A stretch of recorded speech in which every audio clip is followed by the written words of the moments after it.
할렐루야. 오늘 이 새벽에 오신 우리 성도님들을 축복하고 환영합니다. 오늘은 문제만 풀다가 인생을 끝낼 것인가 라는 말씀의 제목으로 우리 함께 은혜를 나누도록 하겠습니다. 우리 옆에 사람과 이렇게 인사하겠습니다. 인생의 답을 구합시다. 인생의 답을 구합시다. 인생의 답을 찾읍시다. 인생의 답을 찾읍시다.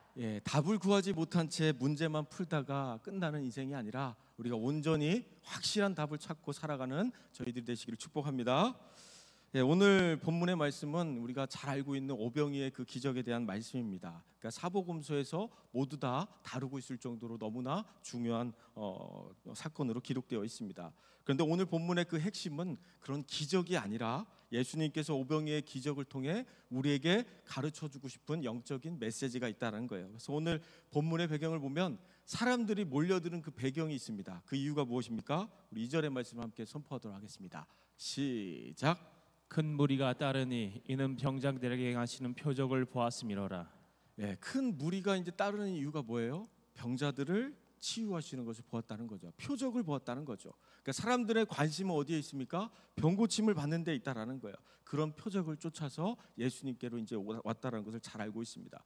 여기서 이제 표적이라는 단어는 헬라어로 세메이온이라는 단어고 영어로는 사인이라고 하는데 쉽게 말해서 표지판 같은 거예요.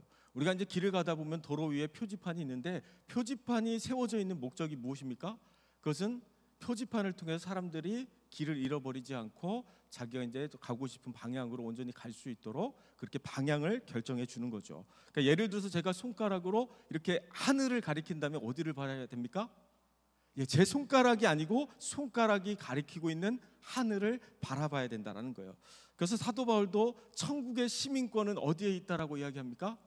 하늘에 있는지라라고 말씀하고 있어요. 그러니까 하늘에 있기 때문에 우리는 하늘을 바라봐야 되고 하늘 소망으로 그렇게 살아가야 되는데 우리가 이 땅만 바라보고 살아가서는 어떻게 되는 거예요? 하나님 나라의 가치를 발견할 수 없고 하나님의 뜻을 구하고 찾을 수 없다라는 거예요. 그러니까 이제 표적이라는 것이 바로 이제 그런 의미가 있다는 거죠. 그래서 순간순간 삶 속에서 하나님께서 우리에게 가고자 하시는 방향이 어디인지, 내 삶의 표지판은 어디인지 하나님께 우리가 집중할 필요가 있다라는 거예요. 그래서 때로는 목사님의 말씀을 통해서 주변의 성도들을 통해서 때로는 어떤 자녀들을 통해서 다양한 사건 사고들을 통해서 우리에게 사인을 보낼 때가 있다라는 거죠. 근데 그 사인을 하나님께서 우리에게 보내시는데 우리가 만약에 그 사인을 깨닫지 못한다면 어떻게 해야 될까요? 예를 들면 어떤 분이 이제 주일 성수를 열심히 하시다가 진짜 딱 한 번 이제 주일을 빠지고 이렇게 놀러 갔습니다. 근데 거기서 마침 팔이 부러졌어요. 그러면 누가 그런 걸까요?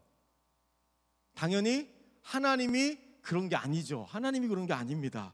우리가 만약에 한 번 딱 잘못할 때마다 하나님께서 팔을 부러뜨리고 다리를 부러뜨리고 교통사고가 나게 하시고 그런 다음에 여기에 앉아 계실 분이 아무도 없다는 거죠. 그러니까 우리를 징계하시거나 치실 때는 한 번 잘못했기 때문에 그런 것이 아니고 사랑으로 계속해서 돌아오기를 기다리시고 또 기다리시고 계속 기다리시고 새벽 예배 나올 때까지 기다리시고 그렇게 사랑으로 기다리시는 분이 우리 하나님이신 줄 믿습니다. 그렇다면 우리가 세상에서 넘어지고 자빠지고 쓰러지고 그러고 나서 하나님의 뜻을 깨닫는 게 좋을까요? 아니면 한 대도 안 맞고 순간순간 하나님이 주시는 그 음성을 따라 말씀을 따라 그렇게 살아가는 것이 좋을까요?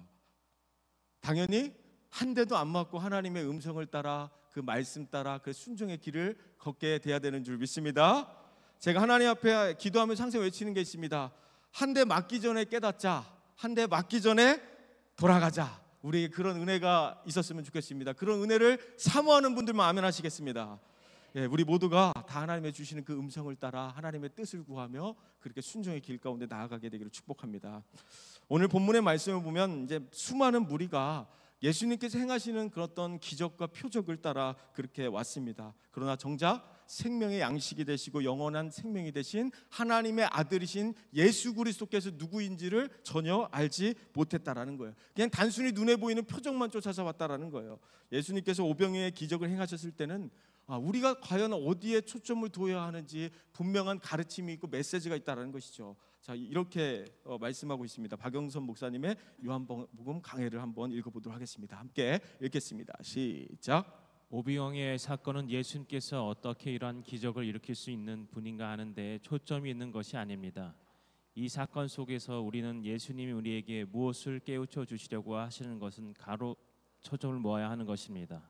예수님께서 일으키시는 기적의 목적이 있는 것이 아니라 기적을 통해서 우리에게 깨닫게 해 주시려는 분명한 메시지가 있기 때문에 그 가르침이 과연 무엇인가에 초점을 두어야 된다는 거예요. 예수님께서는 언제 어디서나 항상 모든 사람에게 기적을 베푸시지 않았습니다. 모든 사람이 다 고침을 예수님께 받은 게 아니라는 거예요. 그러니까 사건 하나하나를 우리가 잘 생각해 보면 예수님께서 그 사건들을 통해서 분명히 의도하신 바가 있다는 것을 알 수가 있습니다. 오병이어 사건 속에서는 예수 그리스도께서 왜 피를 흘리셔야 되는지, 왜 살을 찢으셔야 되는지 그런 중요한 메시지가 숨겨져 있다는 거예요. 그래서 오병이어의 가르침에서 가장 중요한 메시지는 하나님께서 우리를 사랑하셔서 예수님을 이 땅 가운데 보내주신 줄 믿습니다. 우리를 죄로부터 살리신 줄 믿습니다. 믿으십니까? 이게 바로 복음이라는 거예요. 도둑이 오는 것은 도둑질하고 죽이고 멸망시키려는 것이지만 내가 온 것은 양으로 생명을 얻게 하려 하심이라는 거예요. 그런 풍성한 생명을 주시기 위해 이 땅 가운데 우리에게 오신 줄 믿습니다. 요한복음 6장 35절의 말씀 함께 선포하도록 하겠습니다. 시작. 예수께서 이르시되 나는 생명의 떡이니 내게 오는 자는 결코 줄이지 아니할 터이요 나를 믿는 자는 영원히 목마르지 아니하리라. 내게로 오는 자는 결코 줄이지 않는다. 나를 믿는 자는 영원히 목마르지 않는다라고 예수님께서 말씀하고 있습니다. 오직 예수 그리스도 안에 있는 영원한 생명, 영원한 떡을 먹고 영원히 목마르지 않기를 원하신다라는 거예요. 그래서 영원히 목마르지 아니하는 그런 인생들이 될지어다. 영원한 생명으로 날마다 예수 그리스도 안에서 영원한 생명을 풍성하게 누릴 수 있는 저희들이 되시기를 축복합니다. 사랑하는 성도 여러분, 우리가 아무리 신앙생활을 잘하고 예수님을 잘 믿고 열심히 그렇게 교회를 다녀도 때로는 인생이 목마르고 공고할 때가 있습니다. 오늘 많이 먹었지만 여전히 배고플 때가 있어요. 오늘 먹었지만 내일도 배고프다는 거죠. 그게 바로 인생이라는 거예요. 세상이 주는 행복은 오늘 행복했다고 내일 행복하지 않고 오늘 기뻤다고 해서 내일 기쁘지 않다라는 거예요. 그래서 그런 인생들에게 예수님께서 뭐라고 말씀하시는 거예요? 누구든지 목마르거든 내게로 와서 마시라는 거예요. 중요한 것은 뭐예요? 내게로 와서 마시라는 거예요. 우리가 예수님 안에 가면, 예수님께로 나아가면 예수님께서 영원히 목마르지 않겠다라고 그렇게 약속을 하고 있다라는 거예요. 오늘도 그래서 우리는 예수님이 필요합니다. 예수님만으로 하나님 충만한 인생이 되길 원합니다. 예수님 나를 불쌍히 여겨 주옵소서. 그런 간절한 마음으로 주님께 나아가기를 축복합니다. 항상 예수님만으로 우리의 삶을 채워가는, 우리 영혼을 채워가는 그 은혜를 누리시게 되기를 소망합니다. 우리 5절의 말씀 이어서 함께 선포하도록 하겠습니다. 시작. 예수께서 눈을 들어 큰 무리가 자기에게로 오는 것을 보시고 빌립에게 이르시되 우리가 어디서 떡을 사서 이 사람들을 먹이겠느냐 하시니. 예수님께서 빌립에게 좀 당황스러운 말씀을 하십니다. 어디 가서 떡을 사서 그 무리 이 많은 사람들을 먹이겠느냐. 이 말씀을 잘 생각해 보면 예수님께서도 충청도화법을 좀 쓰시는 것 같아요. 그죠? 말을 빙빙 돌려서 지금 말씀하고 있는 거예요. 그래서 예수님 뭐라고 말씀하시면 이게 과연 무슨 뜻인가 우리가 곰곰이 막 생각을 한번 해봐야 될 때가 있습니다. 마가복음 6장 37절의 그 병행 구절을 보면 결국은 이 말은 뭐냐면 너희가 먹을 것을 주라는 거예요. 그러니까 이 말을 예수님께서 어떻게 하신 거예요? 어디 가서 떡을 사서 이 많은 사람들을 먹이겠느냐 이렇게 이제 말씀하신 것을 보게 되는데 이 말은 결국 예수님께서 이제 분명한 이 사건을 통해서 많은 사람들에게 가르쳐주고 싶은 또 이 사람들이 깨닫기를 원하시는 분명한 뜻이 있다는 거죠. 이 많은 사람들을 먹이려면 오늘날처럼 성신당처럼 뭐 큰 빵집이 있는 것도 아니고 장정만 5천 명을 먹인다는 것은 사실 불가능한 일입니다. 그런데 예수님께서 굶주린 백성들에게 떡을 먹이시려는 그런 본질적인 이유가 있습니다. 그것은 단순히 그냥 먹고 배부름에 있는 것이 아니라 정말 그 떡을 통해서 정말 영원한 생명이신 예수 그리스도를 알게 하기 위함이라는 거예요. 마태복음 4장 4절 말씀을 함께 선포하도록 하겠습니다. 시작. 예수께서 대답하여 이르시되 기록되었을 때 사람이 떡으로만 살 것이 아니요 하나님의 입으로부터 나오는 모든 말씀으로 살 것이라 하였느니라 하시니. 사람이 떡으로만 살 것이 아니고 하나님 말씀으로 살아가기를 원하신다는 거예요. 옛날 이제 우리나라에도 보릿고개 시절이 있었다고 하죠. 그때는 이제 소원이 뭐였냐면 그냥 흰쌀밥 배부르게 먹는 것이 이제 큰 소원이었습니다. 그러나 흰쌀밥을 배부르게 먹게 되니까 그것에 만족하는 게 아니라 이제는 뭐예요? 옷을 입는 옷도 필요하고 그래서 매일매일 옷을 사도 어때요? 옷장을 열어보면 입을 옷이 없어요. 입을 옷이. 그렇죠? 이상하게 항상 입을 옷이 없습니다. 그러니까 입고 우리가 마시는 것만으로도 우리의 인생이 행복해지지 않는다라는 거예요. 그것으로 우리 인생이 만족스러울 수가 없다라는 거죠. 그래서 사람은 떡으로만 살 것이 아니고 하나님 입으로부터 나오는 말씀으로 살아갈 때 진정한 행복한 그 인생이 된다라는 것을 말씀하고 있는 것이에요. 오병의 사건을 통해서 사람들이 깨닫기를 원하셨던 것은 바로 예수님이 생명의 떡이라는 것을 나타나시고 드러내고 있다라는 거예요. 그래서 예수님은 질병이 치유되고 떡과 생선을 먹고 이렇게 마시고 그 배부르는 기적들을 통해서 많은 사람들에게 주고자 하는 것은 뭐예요? 영원한 생명을 주기를 원하셨다라는 겁니다. 사랑하는 성도 여러분, 예수님만이 우리의 생명의 떡이 되십니다. 그래서 우리에게도 필요한 고백이 뭐냐면 예수님만이 나의 영원한 떡이 되시고 생명이 되십니다 라는 그런 고백이 우리 삶 속에 있게 될 줄 믿습니다. 7절 말씀 함께 선포하도록 하겠습니다. 시작. 빌립이 대답하여되 각 사람으로 조금씩 받게 할지라도 200데나리온의 떡이 부족하나이다. 예수님께서 이제 문제를 주시니까 어떤 이제 생각을 하냐면 빌립이 빨리 계산하기 시작합니다. 머리가 저절로 굴러가는 거예요. 계산을 해보니까 얼마가 부족하다라고 이제 결론을 내렸습니까? 200데나리온이 부족하다는 것을 알았습니다. 200데나리온이라는 것은 노동자 1년 정도의 품삯 정도 되니까 굉장히 큰 돈이에요. 그러니까 예수님도 없고 예수님도 그 많은 돈이 있을 수 없고 또 제자들도 그런 큰 돈을 가지고 있지 않았을 거예요. 그래서 내린 결론은 뭐예요? 안 된다는 거예요. 예수님께서 이 많은 무리들을 먹여야 되겠다는 이 메시지는 불가능하다는 거예요. 못한다는 거예요. 우리 인생의 문제가 찾아올 때마다 저절로 하게 되는 일이 무엇입니까? 바로 먼저 계산을 하는 거죠. 머리를 굴리는 거예요. 내 생각이 앞서고 내 경험이 앞서고 내 방법이 먼저 앞서게 될 때가 분명히 있다라는 거죠. 먼저 그의 나라와 그의 의를 구하기 전에 우리가 먼저 그렇게 계산기를 두드려 보고 있다는 거죠. 우리 인생이 계산기를 두드리는 대로 사라진다면 계산기를 두드려야 되겠지만 우리 인생이 그렇게 사라지지 않는다라는 거예요. 빌립이 왜 계산을 했을까요? 결국 예수님께서 말씀하신 것은 안 된다라는 거예요. 해결할 수 없는 문제라는 것을 증명해 보기 위해서라는 거예요. 그래서 빌립이 합리적인 방법으로 예수님께 이런 제안을 합니다. 마가복음 6장 36절의 말씀을 함께 선포하도록 하겠습니다. 시작. 무리를 보내어 두루 촌과 마을로 가서 무엇을 사 먹게 하옵소서. 차라리 어떻게 하자는 거예요? 무리들을 보내서 그냥 각자 사 먹게 하자는 거예요. 이게 어떻게 보면 가장 합리적인 방법이고 이성적인 방법이라는 것을 알 수가 있습니다. 그러나 예수님께서 말씀하신 의도는 그게 아니라는 거죠. 어떤 의도가 있었습니까? 우리 6절의 말씀 한 번 더 선포하도록 하겠습니다. 시작. 이렇게 말씀하시면 친히 어떻게 하실지를 아시고 빌립을 시험하고자 하심이라. 여기서 우리가 주목해야 될 말씀이 뭐냐면 친히 어떻게 하실지를 아신다라는 거예요. 이 말은 예수님께서 이미 해결 방법과 그 감당할 수 있는 능력을 가지고 계신다는 얘기예요. 그러니까 예수님은 모든 것을 아시고 모든 것을 하실 수 있고 모든 능력을 가지고 계신 전지전능한 하나님의 아들이심을 믿습니다. 여러분, 모든 문제에 대해서 우리 예수님은 다 해답을 가지고 계십니다. 그래서 우리 인생이 아무리 어렵고 힘들고 아프고 불가능한 문제를 할지라도 예수님께서 이미 답을 가지고 계신다는 거예요. 오병이어의 그 기적 이후에 예수님께서 이제 풍랑을 만나 두려워 떨고 있는 그 제자들에게 찾아오셔서 뭐라고 말씀하셨습니까? 안심하라, 내니 두려워 말라는 거예요. 내가 해답을 가지고 있는데 나와 함께 있으면 두려워할 필요가 없는데 왜 두려워하냐라는 거예요. 우리 눈에는 해답이 없어 보일지라도 막막해 보일지라도 낙심될지라도 절망될지라도 항상 예수님 앞에 우리가 나아간다면 그 문제는 다 해결되는 줄 믿습니다. 예수님께서는 우리 인생의 답을 가지고 계신 분이라는 거죠. 그렇다면 우리에게 문제를 주시고 시험을 주시는 이유가 뭘까요? 6절의 그 후반전의 말씀을 보면 이렇게 말씀하고 있습니다. 빌립을 시험하고자 함이라. 문제를 주신 이유가 뭐예요? 빌립을 시험하고자 함이라는 거예요.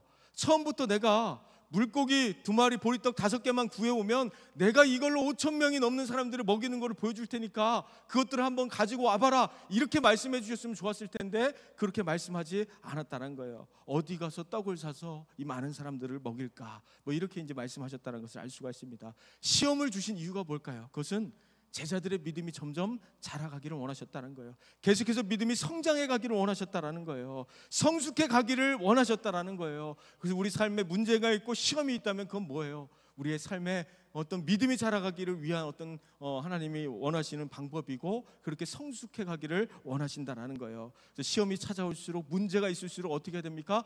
계속해서 기도해야 되고 말씀의 자리로 나와야 되고 예배의 자리로 나와야 되고 순종의 자리로 나가야 되는 줄 믿습니다. 우리에게 주어진 시험이 시험으로 끝나지 않고 시험이 기회가 되어야 되는 줄 믿습니다. 시험을 통해 우리의 믿음이 자라가기를 축복합니다. 시험을 통해 우리가 예수님을 더 깊이 만날 수 있는 그 은혜를 누리게 되기를 축복합니다. 너희 중에 누구든지 지혜가 부족하거든 모든 사람에게 후히 주시고 꾸짖지 아니하시는 여호와께 구하라 그리하면 주시리라 말씀하고 있습니다. 우리가 지혜가 부족하다는 것을 너무나 잘 알고 있습니다. 지혜가 부족하고 능력이 부족하기 때문에 뭐예요? 하나님께 나와 구하라는 거예요. 그리하면 주시겠다라고 이야기하고 있다는 거죠. 사랑하는 성도 여러분, 예수님께서도 제자들이 이 문제를 해결할 수 없다는 것을 너무나 잘 알고 있습니다. 우리에게 문제를 풀 수 없다라는 우리가 문제를 풀 수 있는 능력이 없다는 것을 우리 예수님 너무나 잘 알고 있어요. 그러니까 우리 힘으로 우리 능력으로 그 문제를 해결하라는 게 아니에요. 예수님께 구하라는 거예요. 예수님만 믿으라는 거예요. 예수님만 신뢰하라는 거예요. 예수님께서 우리에게 요구하시는 것은 바로 그거라는 거예요. 여러분 인생에 문제가 있습니까? 위기가 있습니까? 여러분 당황하지 말고 낙심하지 말고 절망하지 말고 우리 예수님께 그 문제를 가지고 나오기를 바라신다라는 거죠. 하나님이 허락하신 그 시험의 길을 통해 우리의 믿음이 더욱더 성장하고 하나님 나라 영원한 그 복음을 위해 쓰임받는 저희들 되시기를 축복합니다. 우리 8절에서 9절 말씀 함께 선포하도록 하겠습니다. 시작. 제자 중 하나 곧 시몬 베드로의 형제 안드레가 예수께 여짜오되 여기 한 아이가 있어 보리떡 5개와 물고기 2마리를 가지고 있나이다. 그러나 이것이 그 많은 사람에게 얼마나 되겠사옵나이까. 안드레가 이제 어디서 구했는지 어린아이의 그 도시락 그 하나를 찾아서 예수님께 가져옵니다. 톰 라이터의 이제 모든 사람을 위한 요한복음을 보면 이렇게 말하고 있습니다. 우리 함께 읽어보도록 하겠습니다. 시작. 우리도 무엇을 해야 할지 갈피를 잡지 못할 때가 많다. 그러나 그 출발점은 언제나 거기 있을 것을 예수님 앞에 내어드리는 것이다.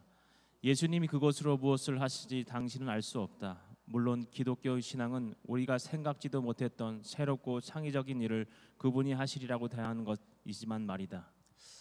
안드레는 예수님께서 물고기 2마리와 보리떡 5개로 무엇을 하실지 몰랐습니다. 그런데 그것을 내어드렸다라는 거예요. 여러분 그게 믿음이라는 거예요. 앞으로 우리 인생에 어떤 기적을 베푸실지 모릅니다. 우리가 걸어가는 그 길 위에 어떻게 하나님께서 기적을 베푸시고 어떻게 인도해 가실지는 알지 못하지만 그냥 드리는 거예요. 그냥 드릴 때 하나님께서 그것을 통해서 기적을 베풀어 주실 줄 믿습니다. 오늘 본문의 말씀을 보면 빌립이나 안드레가 문제를 접근하는 방식이 다르다는 것을 보게 됩니다. 안드레가 빌립과 다른 것은 뭐냐면 할 수 있는 일을 했다라는 거예요. 빌립이 계산하는 동안 안드레가 한 일은 뭐예요? 보리떡 5개 물고기 2마리를 예수님께 가지고 나왔다라는 거죠.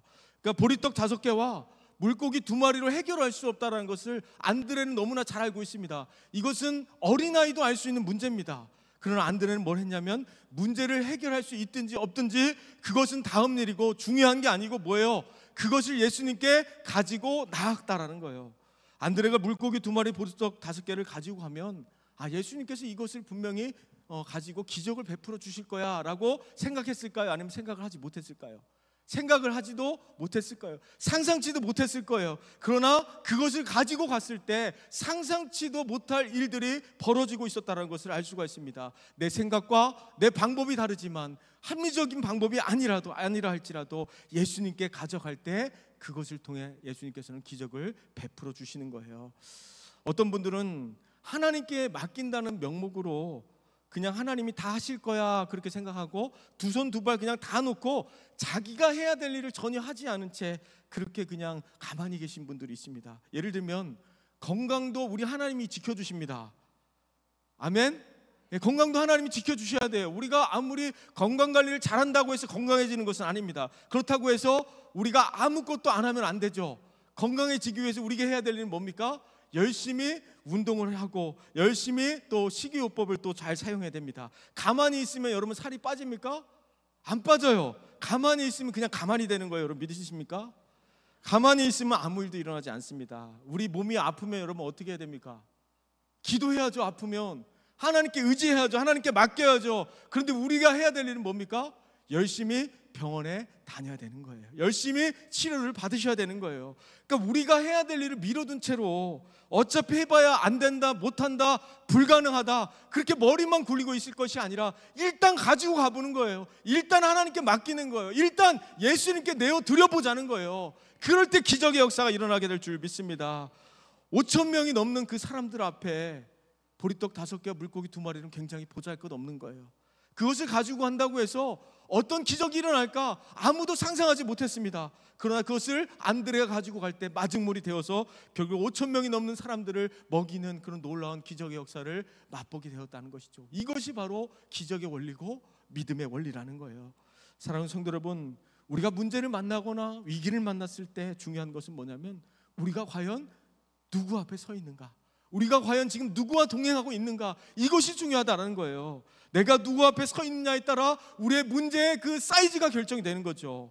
우리 눈에 아무리 불가능한 문제라 할지라도 예수님께 가져오면 기적이 나타납니다. 길이 보입니다. 광야의 길을, 사망의 강을 내시는 분이 바로 우리 하나님이신 줄 믿습니다. 하나님의 아들이신 예수님께 문제를 가져오면 아무리 불가능한 문제라 할지라도 그 문제가 해결되는 줄 믿습니다.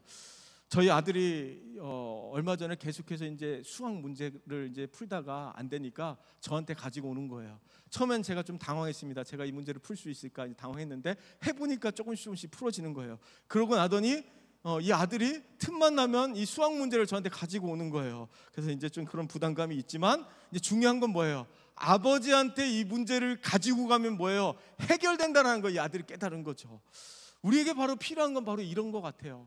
우리가 지금 이 문제를 해결할 수 없지만, 이 문제를 우리가 감당할 수 있는 능력이 안 되지만 우리 하나님 아버지께로 가져가면 된다. 가져가면 능력이 많으신 하나님께서 해결해 주신다. 그래서 우리에게 필요한 건 바로 이 믿음이 필요한 줄 믿습니다. 계산이 안 되는 일이지만 우리 주님께로 가져가면 그 문제가 해결되는 줄 믿습니다. 예수님께로 가져가는 것이 믿음인 줄 믿습니다. 그래서 우리에게 필요한 것은 이래서 못한다, 저래서 못한다, 이것도 없고 저것도 없고 불가능하다, 이런 어떤 말에 매이지 말고, 환경에 매이지 말고, 보이는 것에 매이지 말고 일단 드려보자라는 거예요. 그래서 예수님께서 행하실 일들을 우리가 바라보며 그렇게 기대하며 나아갈 때 하루하루의 삶이 그렇게 어떤 기쁨이 있는 것이고 소망이 있는 줄 믿습니다. 그럴 때 오병이의 기적을 맛보게 되는 줄 믿습니다. 우리 인생에 답을 구하지 못한 채 인생의 어떤 문제를 풀고 또 풀고 계속해서 그 문제만 풀다가 인생을 끝내는 그런 불쌍한 인생이 아니라 우리의 인생의 주인 되신 그 하나님, 문제의 답을 가지고 계신 그 하나님께 그 문제를 가지고 나아가 그 온전히 응답받는 그런 믿음의 삶을 누렸으면 좋겠습니다. 아무리 어려운 문제를 할지라도 우리 주님께로 가져가면 풀어지게 되는 줄 믿습니다. 어떤 사람은 항상 눈앞에 있는 문제만 바라보는 분이 있습니다. 항상 눈앞에 있는 그 문제를 가지고 살아가는 분들이 있어요. 정말 문제 있는 사람입니다. 그렇죠? 조금 긴데 한번 따라 해볼까요? 문제만 바라보는 문제 있는 사람 되지 말고, 문제만 바라보는 문제 있는 사람 되지 말고 예수님만 바라보는 예수님의 사람이 되자. 예수님만 바라보는 예수님의 사람이 되자. 그런 사람이 되시기를 축복합니다. 아멘. 제자들은요, 예수님을 따라다니면서 오병이의 기적을 처음 본 게 아니에요. 수많은 병자들을 그동안 고치셨고 38년 된 병자를 일으키셨고 물이 포도주가 되는 그 기적을 보았음에도 불구하고 정작 예수님이 이 땅 가운데 오신 목적을 모르고 있었다는 거죠. 그러니까 여전히 똑같은 문제가 반복되는 거예요. 언제까지 이 문제가 반복될까요? 언제까지 이런 시험이 주어질까요? 답을 찾을 때까지 주어지는 거예요. 해답을 발견할 때까지 우리 삶에 그 시험이 주어질 수 있다는 거예요. 그래서 예수님이 누구인지를 온전히 깨닫고 우리가 그 진정한 그 해답이신 그 예수 그리스도 안에 온전히 살아가는 그 은혜를 누리시게 되기를 축복합니다. 그래서 문제가 계속해서 주어지는 것은 이 문제를 통해서 분명히 깨닫기를 원하시는 하나님의 영적인 메시지가 있다라는 겁니다. 하나님의 사인이 있다라는 거예요. 예수 그리스도 안에서 모든 인생의 문제가 풀어질지어다, 가정의 문제가 풀어질지어다, 사업의 문제가 풀어질지어다, 자녀들의 문제가 풀어질지어다, 그 능력의 역사가 있게 되기를 축복합니다. 사랑하는 성도 여러분, 오병이의 기적은 잘 생각해보면 먹을 것이 넘쳐날 때 이루어진 것이 아니에요. 먹을 것이 없고 우리의 삶이 좀 부족하고 어렵고 길이 보이지 않고 방법이 보이지 않을 때 그런 기적의 역사가 나타났다는 것을 보게 됩니다. 기적은 방법이 없을 때 일어나는 거예요. 기적은 우리의 능력으로 할 수 없을 때 일어나는 거예요. 오병이의 기적은 빈들에서 배고프고 굶주려 있을 때 일어났다는 것을 여러분 기억해야 됩니다. 우리가 예수님을 만나고 깊은 그 은혜를 누리는 것은 우리가 풍족한 그 은혜를 풍족한 그런 삶을 누릴 때가 아니고, 우리가 정말 힘이 없고 부족하고 아무것도 할 수 없을 때, 주님만이 할 수 있습니다라고 그렇게 고백할 때, 불가능한 그 문제 앞에 우리가 아무것도 할 수 없음을 고백할 때 기적이 나타나게 되는 줄 믿습니다. 오히려 무언가 부족하고 힘들고 아프고 어렵다면 그것은 예수님을 만날 수 있는 기회입니다. 예수님의 그 은혜를 누릴 수 있는 절호의 기회인 줄 믿습니다. 그 기회를 놓치지 말고, 하나님, 우리의 삶에 이것도 부족하고 저것도 부족하고 많은 그 문제들이 있지만 오늘 하나님의 은혜만 구합니다. 하나님 은혜만 채워주시옵소서. 우리 인생에 뭔가 부족하고 모자라고 어렵고 힘들다라는 것은 바로 예수님을 만날 수 있는 기회입니다 라고 고백할 수 있게 되기를 축복합니다. 그럴 때 오병이의 기적이 우리 삶에 나타나게 되는 줄 믿습니다. 여러분, 위기 앞에 있으십니까? 문제 앞에 있으십니까? 아마 여기 계신 분들 중에는 도저히 내 힘으로는 해결할 수 없어서 절망하는 분들도 있을 것이고요, 좌절하고 계신 분들도 분명히 있을 거예요. 그러나 우리는 우리가 해야 될 일을 하면 되는 거예요. 안드레가 보리떡 5개, 물고기 2마리를 가지고 왔습니다. 그것을 통해서 어떤 일을 하실지 몰랐지만 그것을 내어드렸던 것처럼 우리도 우리에게 주어진 사명 따라 우리가 해야 될 일을 하는 거예요. 오늘도 하나님의 은혜만 구하는 거예요. 예수님만 의지하며 그렇게 살아가는 거예요. 그래서 빈들에서 5,000명을 먹여야 되는 정말 그 해답이 없는 그런 불가능한 문제 앞에 있는 분들도 있지 않습니까? 그러나 당황하지 말고 절망하지 말고, 우리 예수님께서는 이미 답을 가지고 계십니다. 우리 예수님께서는 이미 능력이 있으십니다. 우리 예수님은 전지전능하신 분이라 얼마든지 그 문제를 해결하실 수 있는 분이 바로 우리 하나님 아버지가 되는 줄 믿습니다. 모든 문제와 위기 앞에 우리 예수님이 답을 가지고 계심을 우리가 믿고 신뢰하면서 오늘도 하나님 그 오병의 기적의 주인공이 되게 하여 주시옵소서. 오병의 기적을 맛보는 성도들이 되게 하여 주시옵소서. 아멘. 우리가 주님만 의지하며 오늘 하루를 승리할 수 있는 믿음의 삶을 살아가시게 되기를 축복합니다. 아멘. 반주해 주시겠습니다. 우리 목사님들 나오셨으면 좋겠는데요, 이렇게 이제 기도했으면 좋겠습니다. 요즘 사회적으로 경제적으로 많은 그런 어려운 그런 시기를 지나가고 있습니다. 이럴 때일수록 눈앞에 있는 그 문제로 인해 좌절하지 말고, 눈앞에 있는 현실 때문에 절망하지 말고, 우리가 예수님을 믿는다는 게 뭘까요? 죽든지 살든지 그냥 한번 맡겨보는 거예요. 문제를 맡겨보는 거예요. 예수님만이 나의 해결자 되시면 한번 고백해보는 거예요. 길이 보이지 않는 분들이 계십니까? 하나님께서 반드시 길을 내실 거예요. 우리 눈앞에 있는 문제와 위기를 그렇게 위기만 바라보며 그렇게 살아가는 사람이 아니라, 우리가 문제만 풀다가 인생이 끝나는 인생이 아니라 정말 예수 그리스도 안에서 오병이의 기적을 하나님 맛보게 하여 주시옵소서. 오병이의 기적을 맛보는 주인공들이 되게 하여 주시옵소서. 우리 앞에 놓인 어떤 불가능한 문제를 할지라도 주님께 가지고 나오면 그것을 통해 기적을 베풀어 주시는 분이 바로 우리 하나님이심을 믿고 선포하며 우리의 모든 문제를 주님께 내어드리며 주여 삼창하시고 말씀을 기억하시면서 동성으로 함께 기도합니다.